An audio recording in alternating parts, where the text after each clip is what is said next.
Hi, I just wanted to come on here and talk about the correlation between the divine masculine being the sun and the divine feminine as the moon. I just want to play around with this idea for a little bit and show you guys what I've been shown. So I really want to dive deep into the concept of the divine masculine being the sun and the divine feminine being the moon. Okay, these energies, these two energies are actually really important for understanding this journey, because everything in nature, in the universe that God has created, is there as signs for us for understanding like a multitude of things, you know? These energies are showing us something really, really powerful. And I just want to show you guys sort of how it's been shown to me. We've got divine masculine as the sun, right? And divine feminine as the moon. And what we have here is we have power from the sun, right? It's the sun that is actually the powerhouse in this solar system. Obviously, it's called the solar system because of the sun and the fact that everything is actually revolving around the sun. You know, the sun isn't revolving around everything else. It's actually the sun that is the big powerhouse. And the moon is full of magnetism, right? This heavy magnetic energy. The tides are affected by the moon. People are affected by the moon. Plants are affected by the moon. So many things, are affected by the moon, and it's because of this powerful magnetism, right? So what I want to talk about today is these two energies of power and magnetism, and how these two energies are working together and their role. Again, we're going to stick to these roles, right? We got divine masculine over here, divine feminine over here, and they are a team, right? The sun and the moon are kind of like a team as well. They kind of work together. They're both important part of the Earth system. Without the sun, nothing would be here at all, but the moon also plays an important part. So what I want to start with is I really want to restore the divine masculine in the twin flame community. For a long, long time, the divine masculine has really taken a beating from the twin flame community. It's always, the divine feminine is like the spiritual leader, right? And everybody, focuses on divine feminine. Divine feminine is the spiritual leader. And, it's like she's got this great title. And then the divine masculine is like, he's the matrix twin. He's the narcissist. He's like the little boy that the divine feminine has to hold his hand through this journey. And I just want to clear up who he really is, okay? So he's not a little nobody. He's not powerless, okay? He's really, really not. That's not what's going on here. In fact, it's the divine masculine who is actually carrying the biggest burden of this connection. So if you remember, I talk about how the divine masculine is the subconscious and the divine feminine is the conscious, like the conscious part. Now, if you look at the picture of these two, right, they're one thing, but her part, the divine feminine, is up the top, right? Consciousness. It's 10%, correct? It's anywhere from 5 to 10%. Or whatever it is. It's very little. It's a lot less than the subconscious. And the divine masculine in the subconscious area is playing 90 to 95% of consciousness. So he actually plays the biggest part, and he has the biggest burden of this connection. And I'll explain to you why this is. So first of all, in this connection, after Bubble Love phase, divine masculine has to leave his divine feminine, right? So she can go find herself and, learn to love herself and do all that healing, so she can step into her divine feminine energy. Because this is important. She needs to do this. This is essential. It's essential that she steps into divine feminine. So he has to do the dirty work. He has to be the bad guy. He has to be the bad guy and walk away from his divine feminine and hurt her, so she can go through her process of healing and dark night of the soul and, all the things that need to go on there. And that's not really a nice job, for one. And, he's actually walking away from the one he loves. He does love her. He felt the connection too. And it wasn't that he wanted necessarily to do any of that.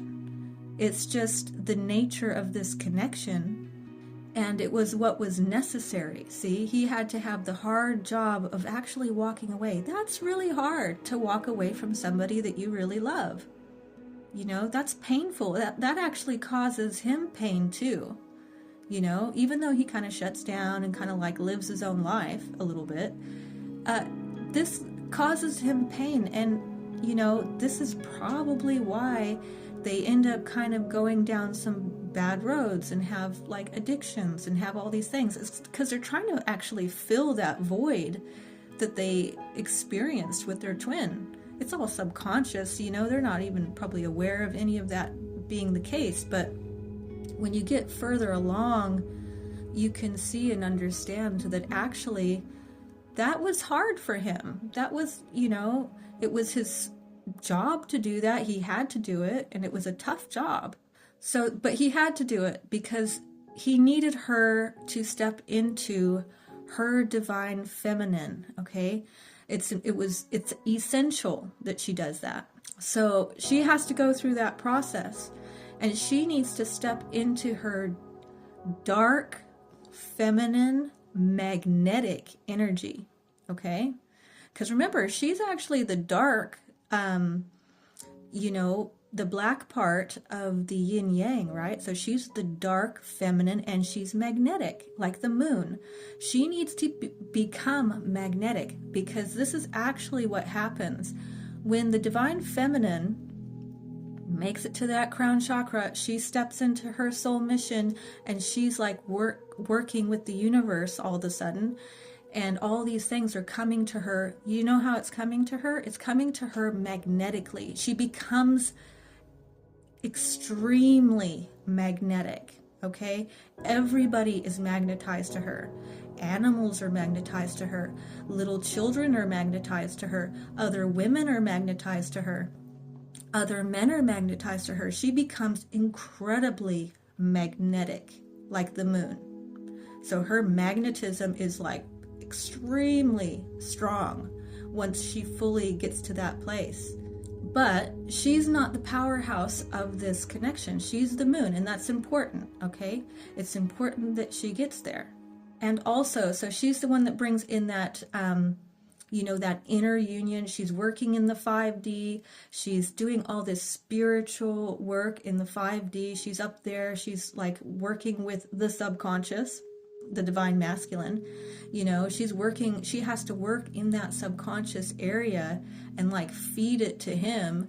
And then he has to bring it into the actual physical earth, right?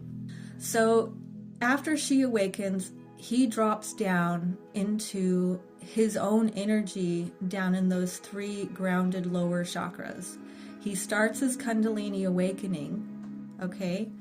And then, so he starts that process. But actually, the main event is actually the divine masculine. It's not the divine feminine who's the main event of this whole connection. And that's why he goes last. The reason he awakens last is because he's the main event. He's the, that's what the whole thing is really about, the divine masculine in a lot of ways. Because it's not until he gets to the top and he opens up his crown chakra that the main event actually happens. This is where the power comes in. You see down in those lower chakras what he's representing? He is representing power, okay? Survival, this very powerful energy. He's actually the powerhouse. He's the sun. It's the sun that is the powerful one up in the sky, okay? Without his light shining on the moon, you wouldn't even see the moon. In fact, the sun that is the main event. And it's when he gets to the crown chakra and really embodies that energy, just like the divine feminine, she embodies that moon magnetic, this highly sexual energy too. She's very, it's this dark feminine sexual magnetic energy. She really embodies this. And once he gets up to the crown chakra, he embodies the sun, the powerhouse. He's the powerhouse of this whole connection. Okay, it's actually not the divine feminine. She's been getting all the glory here as the spiritual twin, but it's him that's the powerhouse of this whole thing. And another thing, his job of actually bringing this connection down into the earth is much, much harder than bringing it in the 5D. So she brings it spiritually in the 5D, but it takes a tremendous amount of power, okay, to actually bring that connection right down here to earth. This is not an easy task, but he has the task of that because he is the masculine energy. He is the powerhouse. He's got the muscles. He's got the power to do it. It's not the feminine who pulls it into the earth, because she doesn't even have the power to do it. She's the feminine. She's magnetic and she's beautiful. She's sexy. She's sweet and loving and kind and nurturing and motherly to everybody. She goes around mothering everyone and, being this beautiful, creating all this beauty everywhere. That's her job. She's the one just creating all this beauty and just love and all this stuff. But he's got to be the powerhouse to actually bring it down here into the physical earth, which is actually like a lot harder. And here's another thing to mention here, that it's actually when he awakens up in the crown chakra, that is actually the return of the Christ consciousness, which brings in heaven on earth. It's not actually until he awakens that any of this is even possible.